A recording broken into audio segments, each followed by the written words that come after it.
Purple Daily is daily Vikings entertainment. You just want the Vikings to win a Super Bowl before we die. I will ride with this group. Seriously, man. Please. And away we go. And a happy Thorsday to all who celebrate. He's our guy, Thor Nystrom from Fantasy Pros and Betting Pros.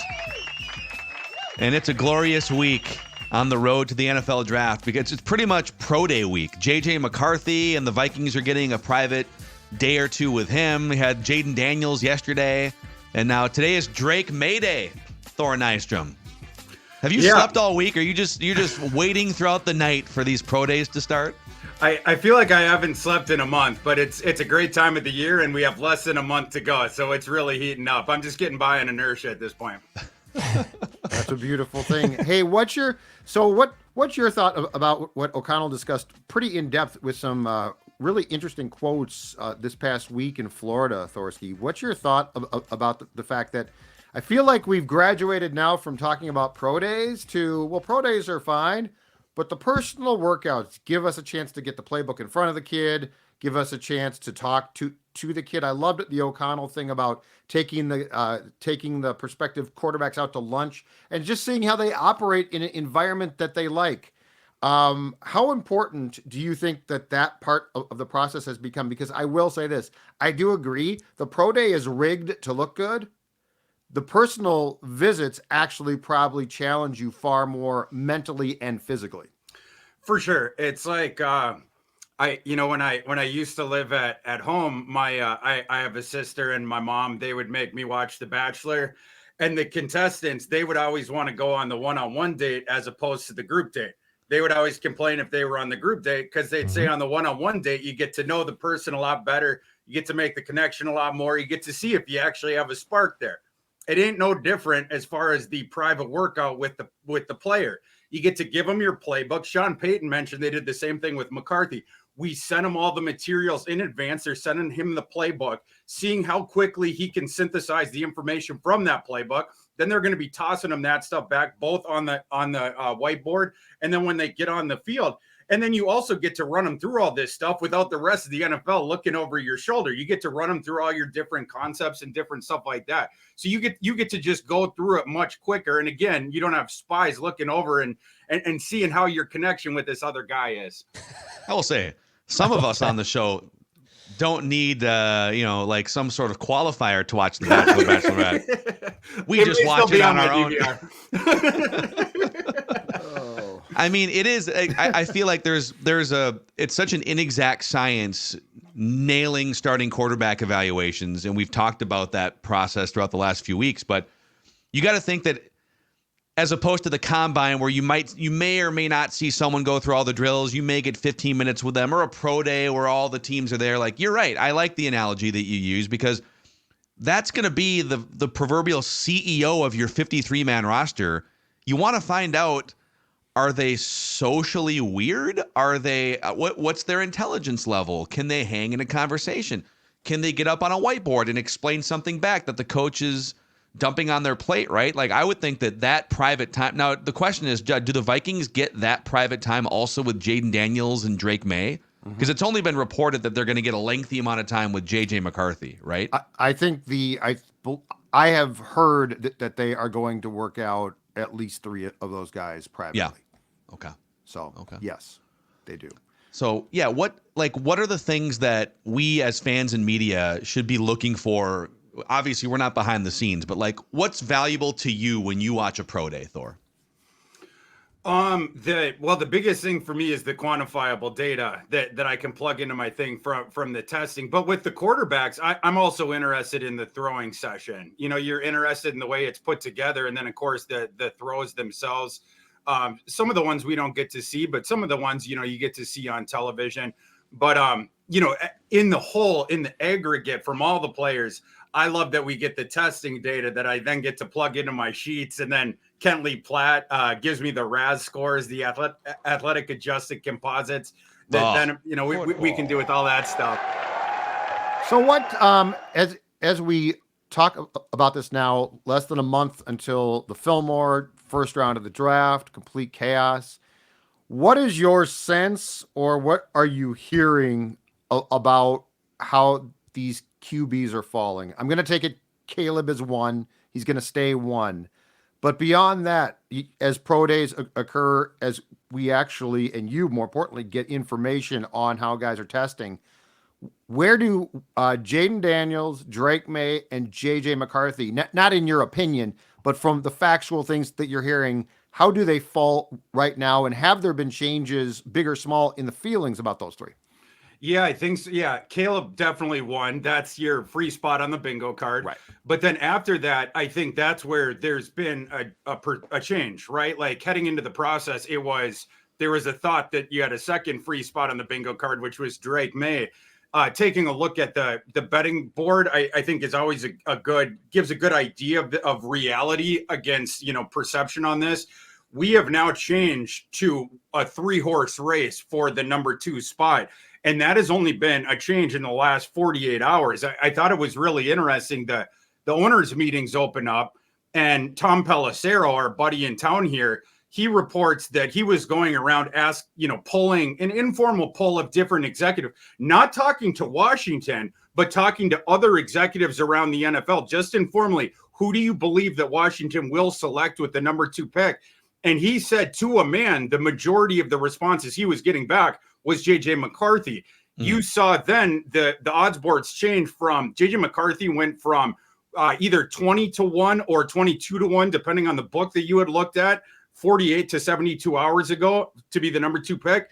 Now he is plus 250 or plus 275 to go number 2 overall, JJ McCarthy.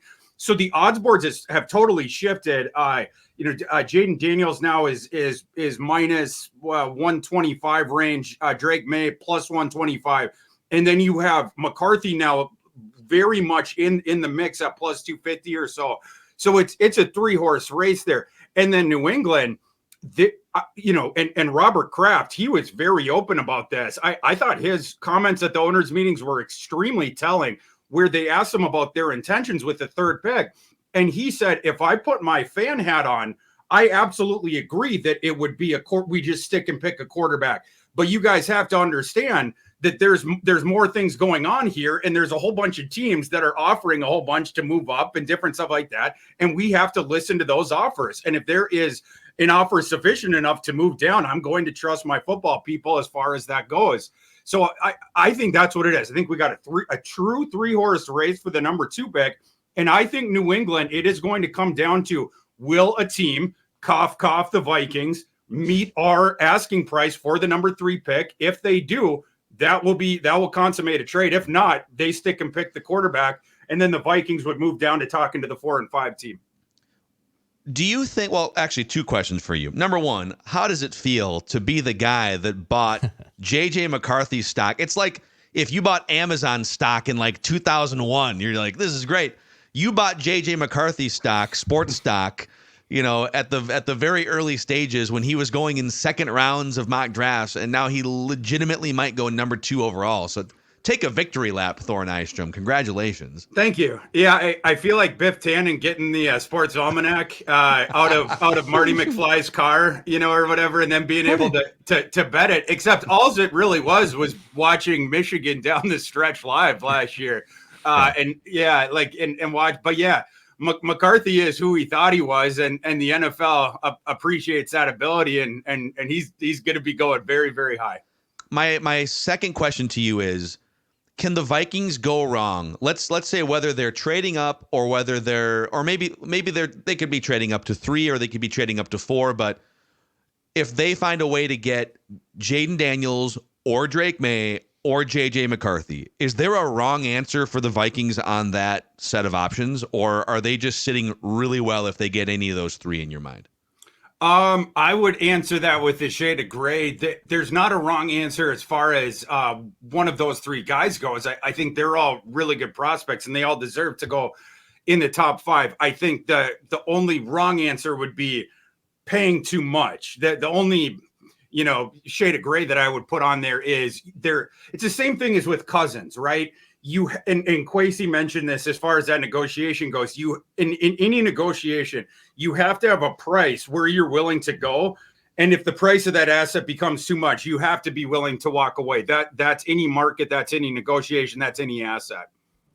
So I got to think the Patriots, to go back to what Kraft said, and this is where the meetings in Florida are so intriguing, because you do get the fact that the owners talk, who never really talk, they can tip their hands. And I think the Patriots thing, to circle back, is incredibly interesting because of this. We know for a fact that Elliott Wolf is going to have the final say now of the Patriots draft. His father is obviously Ron Wolf. Now, Ron Wolf did trade for Brett Favre in '92 with the Packers. But Ron Wolf, if you look at his construction, Thor, of teams, he knew that you had to construct a roster before you got a quarterback. I gotta believe that the Patriots and, of course, the Cardinals, who already have shown that they're predisposed to this, are both going to be open for business. So I'm going to ask you this question. I believe a week ago you balked, but it's very clear to me that the asking price, if you're going to go try and get Drake May at 3, possibly here, is going to be your 2 draft picks, and the other real sweetener is your 2025 first. Are you more open to that than you were in the past couple of weeks? No, I'm not giving up that 2025 round 1. That's the one asset that I want to protect. My where I sort of fall on this, it's pretty simple. I am willing to take the quarterback 4 in order to trade for the 4th or 5th pick, which should not require giving up that selection, right? The 2 first round picks and potentially a sweetener if it's the 4th pick should be sufficient to get whether it's the 4th pick or the 5th pick. You won't even have to give a sweetener. In fact, the Chargers might have to kick something back to you. I do not, as far as the way that I see those prospects, I don't need to give up the additional, the 2025 round 1 to get to the 3rd pick. So you would not go to the 3rd pick. Absolutely not. And this is I like JJ McCarthy more. JJ McCarthy now is getting the steam, may go in the top 3. This is even coming from someone that likes JJ McCarthy more. If that was the only scenario where I could get JJ McCarthy, I still wouldn't do it, right? Like, I would settle for Drake May at, let's say, number 5, if it meant saving that round 1 pick in 2025. However that looks, I will pay the lower slot for that guy at 4 or 5 and protect what could be a monster asset in 2025. Keep in mind, the sportsbooks put out for the Vikings a 6.5 win total for next year on the odds boards, which I think was tied for the 5th lowest in the NFL with like 4 other teams, something like that. Yep. Right now, the Vikings are projected to have one of the 10 worst records in the NFL next year, which makes sense with all the dead cap hit that they're taking next year. They're going to either be starting Darnold or a rookie quarterback. The team, they do have some stars on the team, of course, but they're not going to have a lot of depth because of all that dead cap they have to carry. Next year is the reboot season. 2025 is when the fun starts. Because of all that, you don't want to be in a situation. I put this on Twitter. The Carolina Panthers from this time last year are a great cautionary tale of why you don't just start tossing in future picks like Mardi Gras beads. That's what the Panthers did. They were like, oh, we have to get our guy. If you can get your guy, you have to toss in whatever it takes to get it. So they went way above Kelly Blue Book price to make that trade with the Bears. Well, now the Bears have the Caleb Williams pick from that trade, in addition to all the other DJ Moore, the pick from last year. And it turned out to be an awful trade that set the Carolina Panthers back by a decade. I think it's very important for the Vikings to figure out a way to get a top 4 quarterback while protecting that potential monster asset of the 2025 first round pick. I couldn't agree more with Thor in this case. And what we don't know is, do the Vikings let's take Caleb out and just talk about the other 3. Do the Vikings themselves internally, Kevin O'Connell specifically, because he's the one that's essentially making this pick, or he's the one identifying which quarterbacks he likes better than the other ones, and then Kwesi then has to start to do the math on what you just said. But I'm with you, man. Like, if they identify Jaden Daniels, Drake May, and J.J. McCarthy, they say, wow, look at this freaking class of quarterbacks. Quite frankly, we like J.J. maybe a little bit better, but we love all 3 of these guys. We can make them work. Why on God's green earth would you then give up a 2025 first round pick to take one of those 3 over the other? Yeah. It would be malpractice as a front office. So I'm I mean, you're kind of talking me even more into the stance that I've held now for the last couple weeks, but it probably does make more sense to explore the 4th or the 5th slot than the 3rd slot for those reasons. That's where I'm at. Yeah, and the Patriots and Robert Kraft 3-4 days ago made it even more clear, as if we didn't need it, made even more explicitly clear. Their stance is very simple. If we are bowled over with the way above Kelly Blue Book trade offer, we're probably going to take it. So what they're telling the Vikings is, yeah, offer us both those first-round picks, offer us your 2025 first-round pick, and maybe probably more. If I'm Kwesi, I'm like, yeah, I'm good. I'm going to talk to the Cardinals and I'm going to talk to the Chargers. We are content taking the quarterback 4, if indeed the 3 quarterbacks are going to go above. And by the way, we don't know for sure that the Patriots are going to take I assume that they're going to do that, but who knows? Maybe they trade with a different team. But even so, a quarterback 4 is still going to be available at the Cardinals pick. You pay less in terms of draft equity for that. You also are going to be paying less of a slot. So less of your cap is delineated to that. I think that is the more sage plan. Interesting stuff, man. So if we are talking about picks 4 or 5 right now, feels to me like you probably need to go to 4. And look, the Cardinals will trade. But that's my problem is I feel like if you go to 5, there's a very good chance the Cardinals will trade. So I don't think the price of the Cardinals pick is going to be cheap, but it feels like with what you're saying, which is 3 of those 4, we don't know whom, are going to be available, that if you can lock into a trade at 4, you're probably going to be, you are going to be safe. At 5, you might be safe, but you're not sure. The only thing is, I really have the feeling that the Cardinals, the Chargers behind them, and then the Patriots to a large degree are all going to try to make moves. And I do think the Patriots probably get what they want from somebody.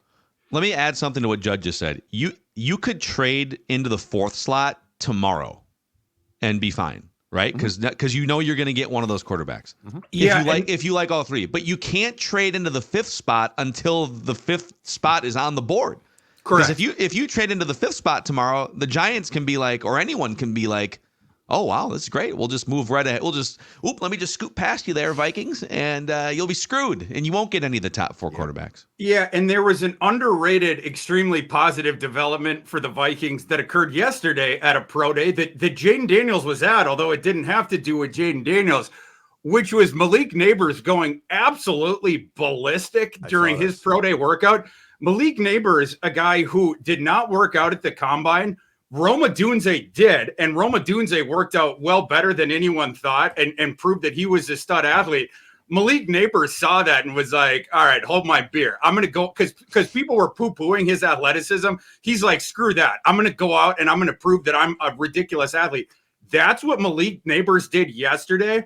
There has been this thought, and you guys know this, vis-a-vis the Cardinals at number 4 of, well, okay, I know that the Cardinals last year, the first year that Monty Ossenfort was in charge of these decisions, I know they traded down and they were able to trade back up in a very similar situation, but that was last year. This year, Marvin Harrison Jr. is going to be on the board. He's a generational wide receiver prospect. Yeah. You can't just assume that he's going to trade down.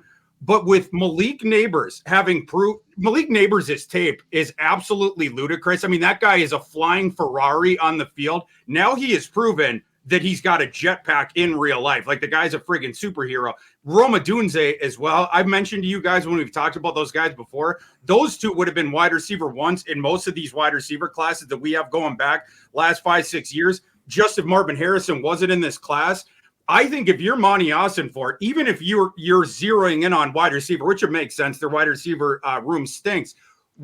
At this point, what, you're going to get myopic on Marvin Harrison Jr. and turn down the possibility to parlay the possibility of that pick into getting one of those 2 other guys in addition to numerous other picks? I've seen possibilities tossed out of, if you can grab the Vikings 2 picks, you get 11, you get 23. Then you could, the Cardinals have a bunch of other picks as well. And that's been another argument of why would the Cardinals do that? I'll tell you why. Because you could add, let's say, one of their excessive 3rd round picks.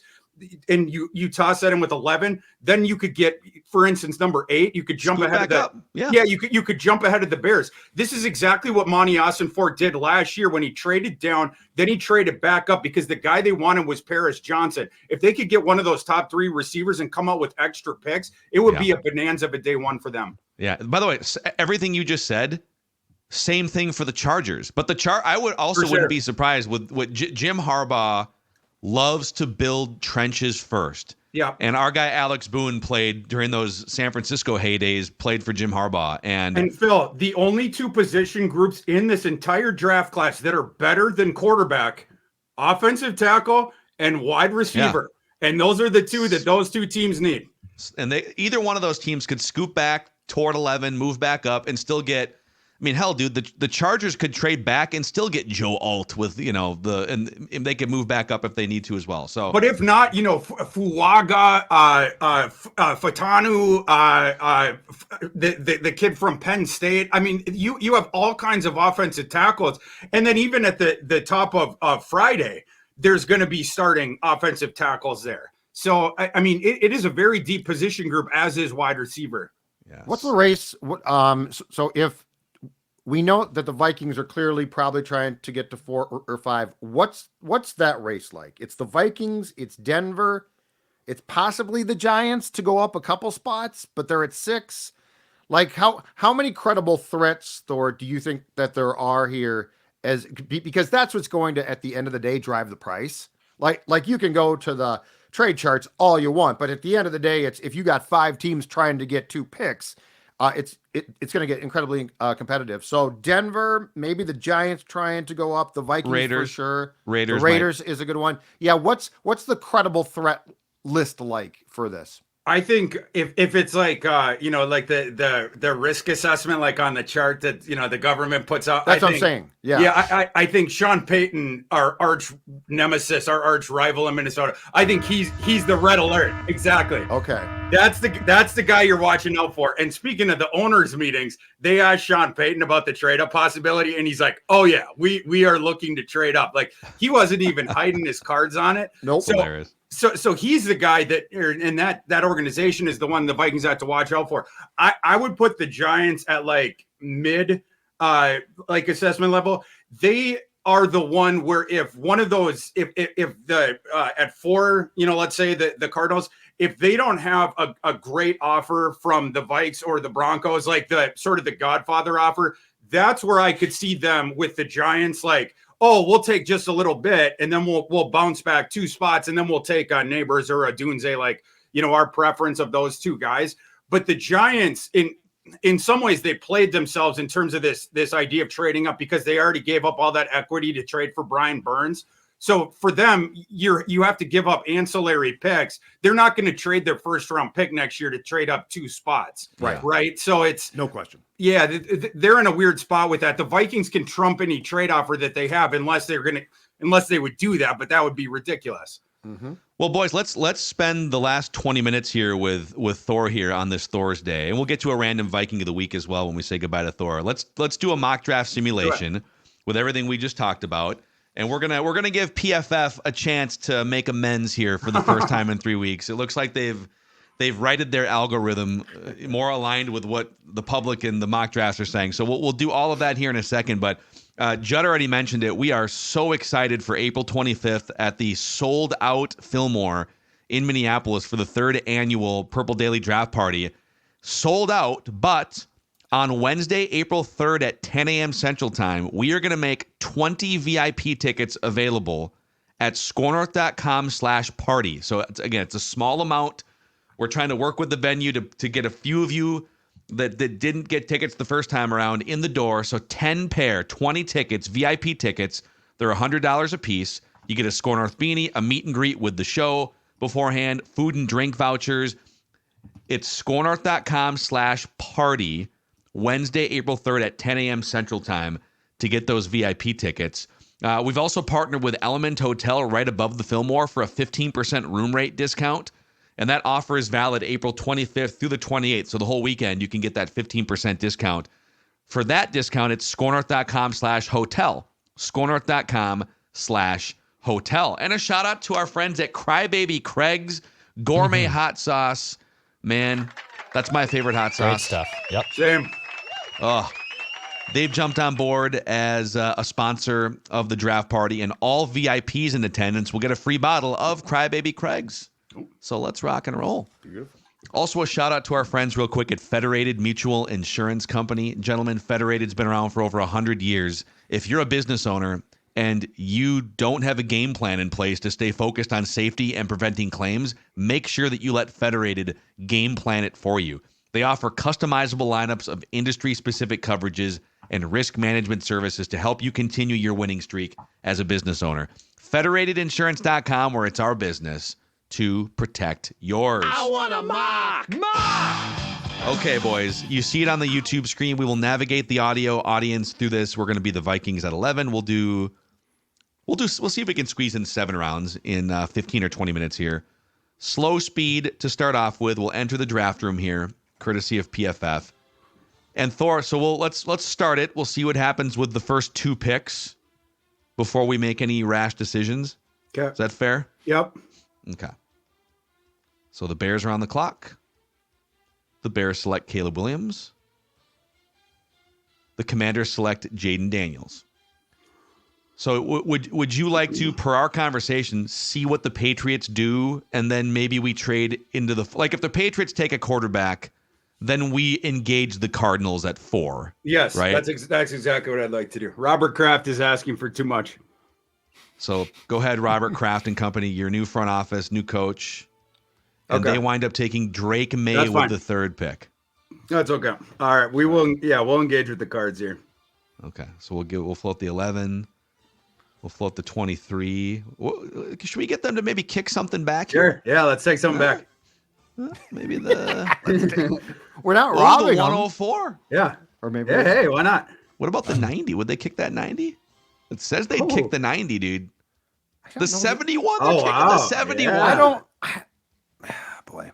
Go ahead, Judd. Go ahead. Come on, Jed. No. Say Do it. it. I just don't think Say it. PFF has a realistic view, like, because it's not like just the Vikings here. It would be Denver. It would be like, so Yeah.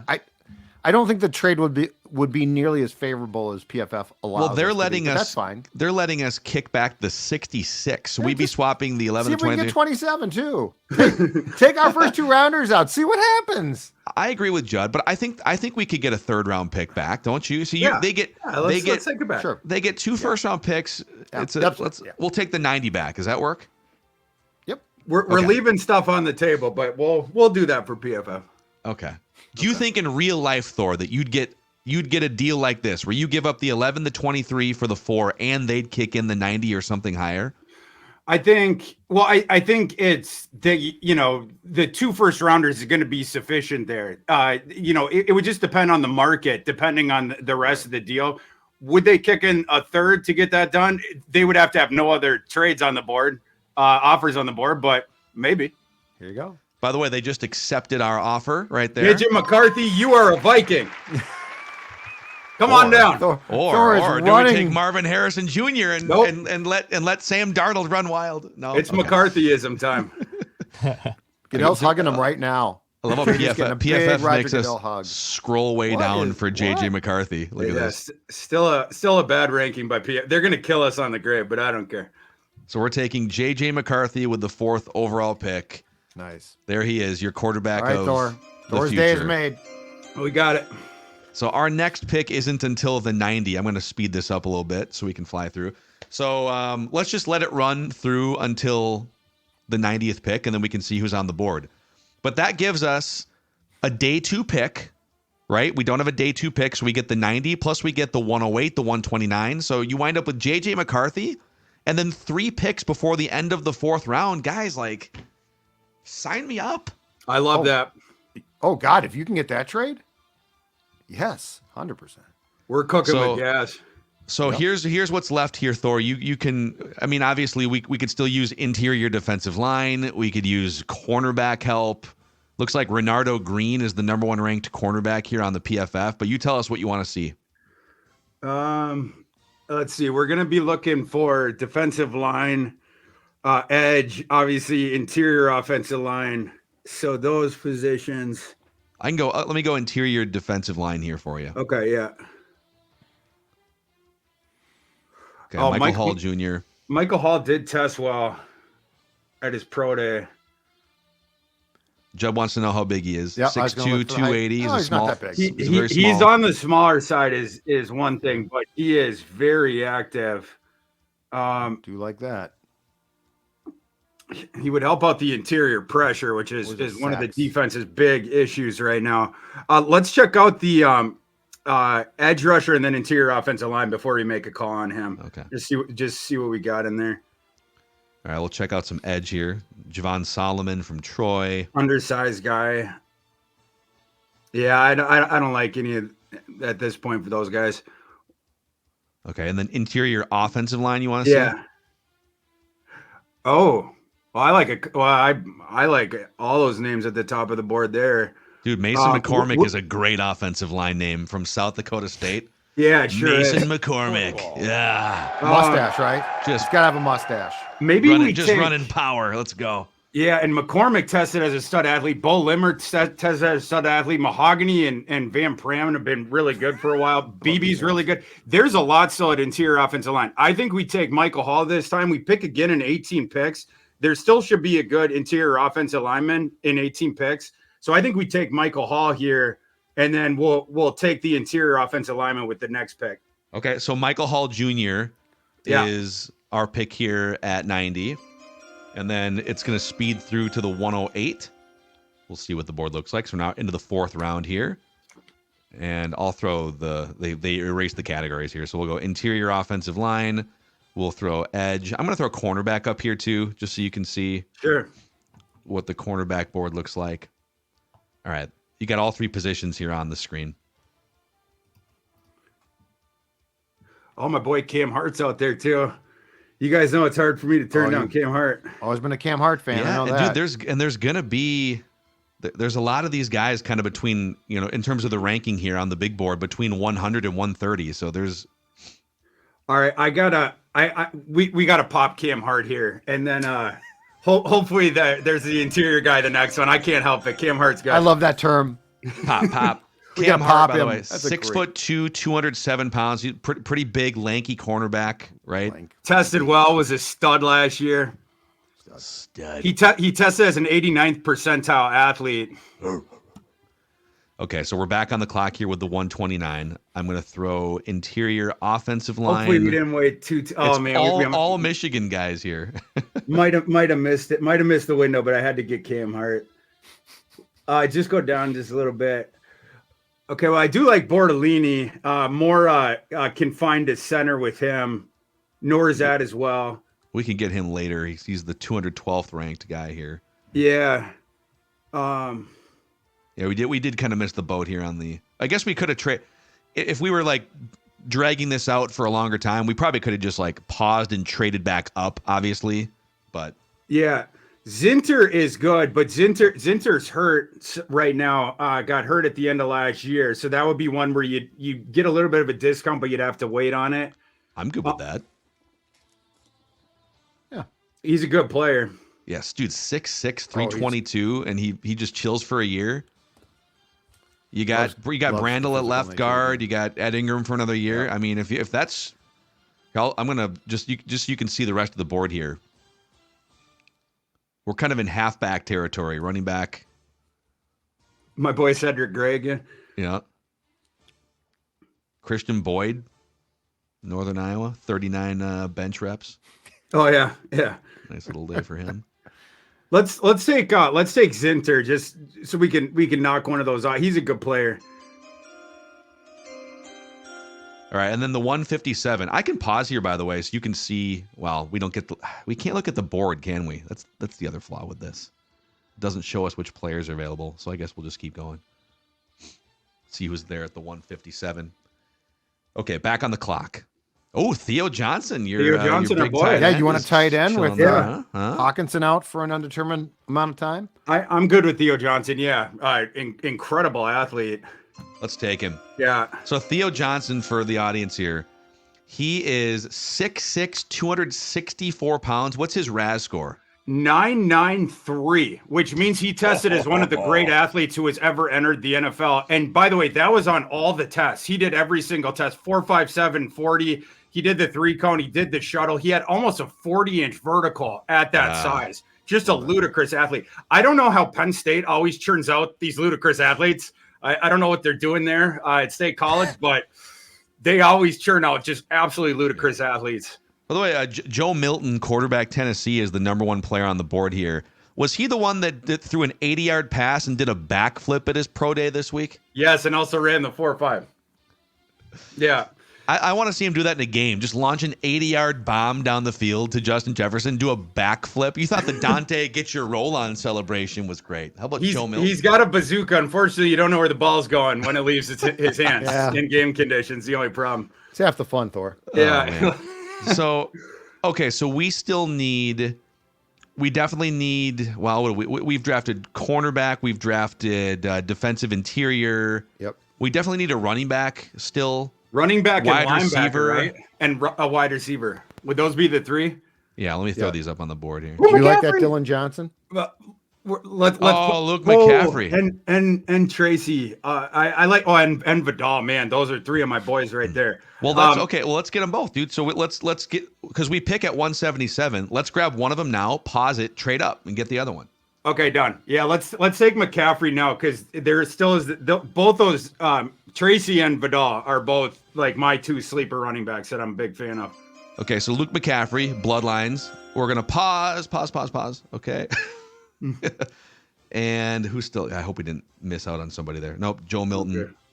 Okay, let's trade with the Eagles here. Yeah.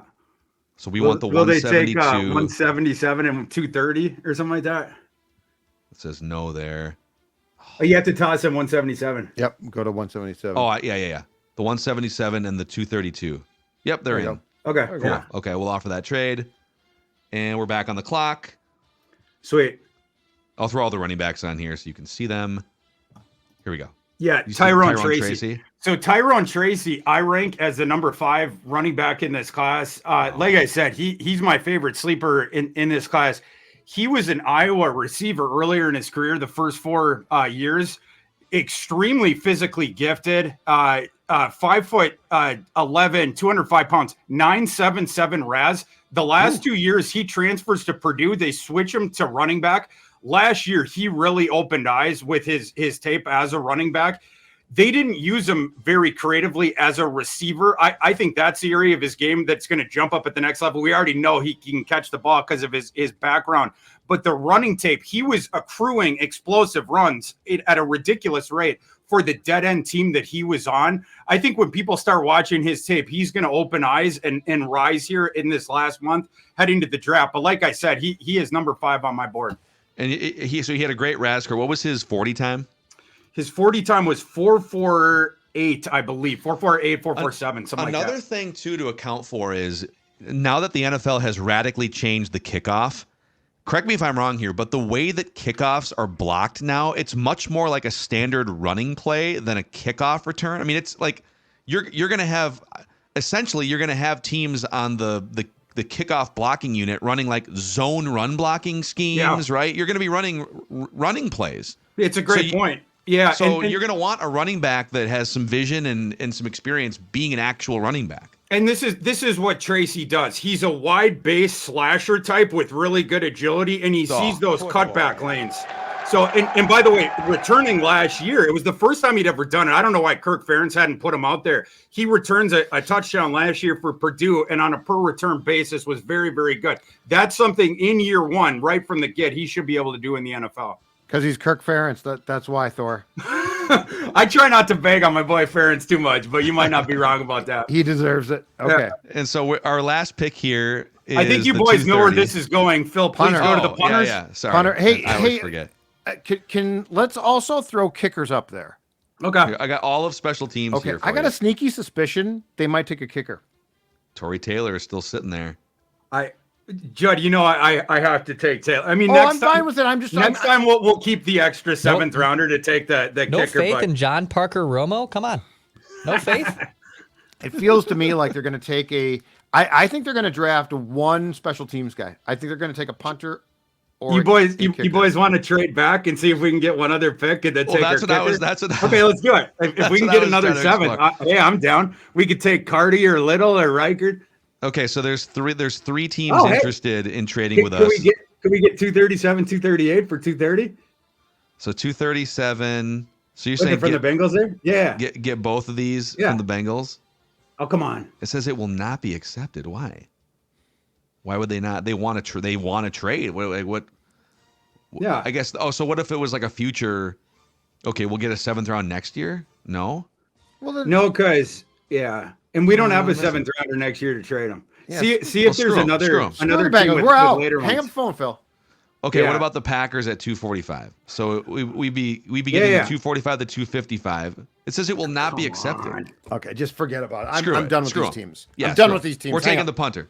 Okay. We're taking the punter. take We're the taking punter. Taylor from Iowa. Yeah, Next time we'll get our kicker as well. As long as we get Tory though. I just got a sneaky suspicion they're going to take a kicker or punter. There we go. Okay, They should get both. We'll just roll with the rookie special teams. I would love that punter. I would love to get him, and then Wright's gone. It's not like Ryan Wright had a good year last season. They're giving us an A- for this draft. I don't know. Look at the McCarthy grade though. Yeah. Interesting how they came up And with they an hate A- Luke here. McCaffrey. They hate your guy. I don't get that. Getting Luke McCaffrey in the 5th, 167, that is great value. Getting Tracy 5th, that's good value. I love So the only pick that they loved of ours is Theo. I mean, that's a good pick too, but And what's the overall grade? A- for an overall. So how grade. do they arrive at an A- from the cumulative scores I'm looking at? I don't know. No idea. Anytime you get an A- and you did C work, you don't take ask it, questions. Judd. You do not ask questions. Yeah, you head right to the bar. That's right. That's what you do. Thor, final words from you on this. Great. Hey, we got our quarterback. We got some really interesting skill position players. Got a couple trenches guys. yeah, that would be a good draft there. Yeah, we get the quarterback, and then of course we have to address the trenches. It's got to be we're gonna get the sizzle to start, and then it's infrastructure after that. Sizzle, infrastructure. That is this draft. I love it. Put it on a t-shirt. Sizzle plus infrastructure equals first championship in Minnesota Vikings history. We're building it, baby. So he's Thor Nystrom. You can find his work, Fantasy Pros and Betting Pros, and tell the audience, as always, about your podcast you guys just launched about a month ago. Yeah, check out the Fantasy Pros Dynasty podcast feed. I have a new show with Derek Brown, the NFL Draft Show at Fantasy Pros. We go through all the different position groups, break it down. Last episode we did the consensus wide receivers 11 through 20, and then gave our rankings, gave comps for those guys, different stuff like that. We have vastly different opinions, of course, as you guys probably know from the consensus and the way other people see them. So check that out. Dropping mocks, dropping my rankings, just dropped my top 22 running backs in this draft class with comps, with Raz, with full scouting reports. So check that out on Fantasy Pros as well. Oh, yeah. Let's go. Inject it, Thor. Give me all the Raz. Give me every bit of Raz that's to be had. Got the Riz? Not the The Raz. Raz I'll take the gang. Raz. Yeah. Awesome, man. Thor, we'll do it again next Thorsday. We appreciate you. And this is a blast. What a time to be alive here if you're a Vikings fan. See Appreciate Thor. you, boys. We'll see you next week. Thanks, Thorsky. Thor Nystrom, Fantasy Pros and Betting Pros, boys. We'll do a random Viking of the week here to wrap the show in just a moment after we shout out our friends at Zero Res. While it's roster cleaning season for a lot of teams, it's spring cleaning season for all of us. Those dirty carpets, dirty houses, tracking in snow and mud from the week. Why don't you call Zero Res with their 4.9 RAS score or 4.9 rating out of 5 on Google and ask for the Score North special. Get 3 rooms, 0 resified, starting at just $129 and $75 off when you get your air ducts Zero Res clean. That's 952-0-RES or zeroresminnesota.com. Say you want the Score North special. Spell it forwards or backwards. It spells the same. Zero Res. Time for a random Viking of the week here, where we pit 2 members of the show against each other in a battle of historical wits. Losers out every week, and Declan was the loser last week, with Brian Robinson being the correct answer. It's weird. I should have been in on that, and I was completely aloof the entire time, and I got clowned in the comments for it, and rightfully so. Rightfully so. I can't let that one sneak by. So because Declan got clowned last week, he's going to throw out the clues here. Judd has 17 wins in the new era. I have 12. Declan has 8. all time, Judd has 68 career wins, Declan 34, and I have 19. Brian Robinson, Alexander Madison, David Blau, Napoleon Harris, Darren Sharper, and Roger Craig are the last handful of random Vikings. So Dex will throw out the clues. We get 3 strikes each. We can shout out guesses whenever we want. If one of us hits a third strike, the other person wins automatically. No Googling, but you can Control F search for if that player has been used previously. All right, I'll give you an interesting twist on this first clue. I was shocked how much both of you loved this random Viking of the week. And when I say loved, I have evidence in numerous tweets from both of you. And I am truly shocked. I'm going to Control F. Control F. Not because, and I will say, not necessarily because he was like a horrible player. It just really fits the random Viking of the week. The player does, or our Yes. reaction to the player? Okay. It's both. I mean, it's both because you guys were very high on this guy, and it's just kind of confusing because I think he's a pretty random player in Vikings history. So let that sit in for a little bit as I give you some of these other clues here. We talked AAF on Write That Down yesterday, and this guy was a baller in the AAF after leaving the NFL. Really good AAF player. Wow. Oh my gosh. This random Viking of the week is 35 years old. He no longer plays football. He actually, according to his LinkedIn, actually a very interesting LinkedIn page, he runs a D1 training facility in Kentucky. And before that, he worked for Fanatics as an internship where he created 15 to 20-second marketing commercials, learned about in-venue retail of Fanatics brands, and gained experience with customer service assisting customers with inquiries. But he went to the AAF. After playing in the NFL. Right. This would have been, I'm just thinking of this era. I mean, it's not that long ago, right? Was a baller in the AAF. I didn't know he was a baller in the AAF until Wikipedia confirmed it. Not that, like, everyone knows AAF individual seasons, but... No, that guy wasn't. Okay. This random Viking of the week started in the first game at US Bank Stadium. I'm going to Control F again. Okay. I have a guess. Okay. Is it Audi Cole? Audi Cole. No, he was long gone by the time they played in US Bank Stadium. Was he? I thought he had didn't he have like an epic pick 6 or something in the preseason there or In something? the Metrodome. He had two Oh, was it in the Dome? touchdowns in the same game at the Dome. That's right. Back when I was covering the team. You guys might not know this, but I was once the lead beat writer for the Minneapolis-based Star Tribune. Oh, yeah. That's true because you were also this guy's biggest fan because you wrote numerous Zolgad 4 and outs and numerous SportsWire posts about this random Viking of the week, Judd. The Sports Wire. Hell, 1500 ESPN. I'll even say this. Even Mackey wrote on the SportsWire about this player. Oh, I used to dominate the Sports Wire. Some of my best work in my It was career you, was me, on the Sports Wire at Tom? 1500ESPN.com. Whatever happened to Tom? Not sure. Not sure what happened to Tom. Too bad. He was. I thought he had talent. He had a bright future in this I thought industry. he had a lot of talent, but then he left us, and I don't know what happened. Not sure. Not sure what happened This there. random Viking of the week had 2 touchdowns in his NFL career. That's it. So I wrote numerous. Like I was floored how many times you mentioned him in SportsWire posts to ScoreNorth.com. You definitely Judd have more tweets than Mackey does on him. Control Fing again. No, we've done that guy. He played in 39 NFL games, all with the Vikings. He bounced around some practice squads and some other rosters, but in terms of NFL experience, he only played with the Vikings. And I wrote about him a bunch. And he had 2 touchdowns. 2 NFL touchdowns. Wouldn't be him. I don't think. No. This random Viking of the week was a guest on the Mackie and Judd radio show, according to Twitter. Sorry, I'm control Fing again. No, we've done him. He was a guest on the show. Mm-hmm. And again, judging by your tweets and the Score North account, not only was he a guest, you guys would lead topics with this guy.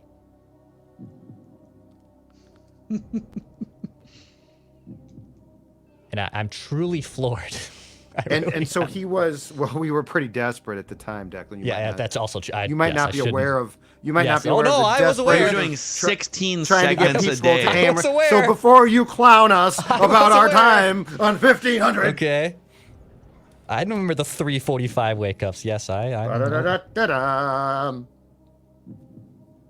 He was a Random guest? Viking of Week was a 7th round draft pick.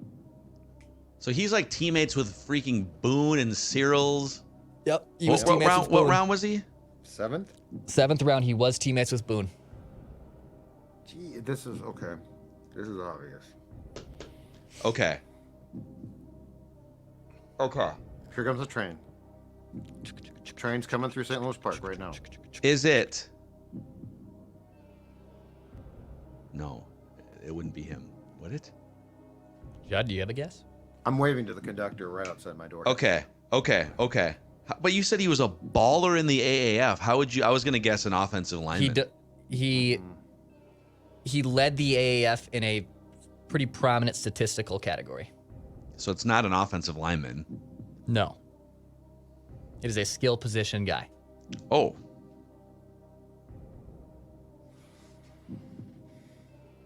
Seventh round pick. 7th round pick. No. This is such a weird era of Vikings football. Oh God, hold on. But it's not that. You had him. All right. I'm gonna go here. Oh. Is it David Morgan? David Morgan. Oh, if it's David Morgan, I don't feel bad at all.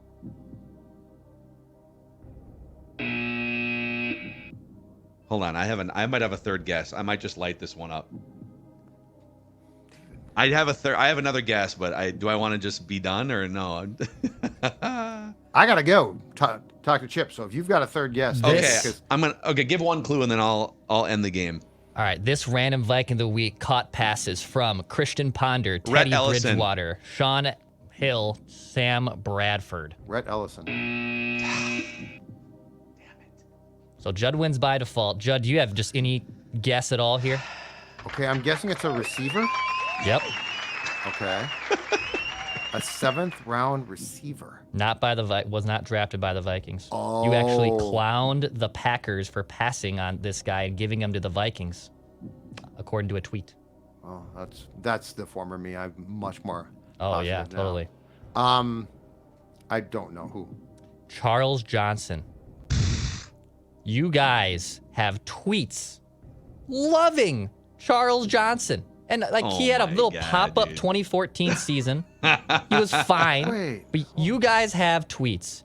Judd, Yeah. on December 16th, 2015, Vikings would be wise to get Charles Johnson back in the offense if that means less time for Mike Wallace in it, which I understand what you're doing there. That was a column. The Packers' loss of Jordy Nelson brings up the fact the Packers bailed on former 7th round pick Charles Johnson. Wow. Mackey, Charles Johnson, good wide receiver. A Vikings pet peeve, some Twins offseason truth, and some praise for Charles Johnson. I think you'll like our Charles Johnson interview next on 1500 ESPN. I don't even remember I have no recollection of having Charles Johnson on the show. No, I don't Zero. either. So yeah, he caught 31 passes for 475 in 2014. Dude, those were dark years for Vikings wide receivers. I Dark years. I honestly don't feel bad. I have no recollection of this. That's hilarious. This shows how much you black out doing a 4-hour radio show every my day God. for years and years. So congratulations to Judd for backdooring a victory here on Random Viking of the Week. Just no recollection. No. Feedback Friday Zero. tomorrow here My mind. It's gone. on Purple Daily, where we just want the Vikings to win a Super Bowl before we die.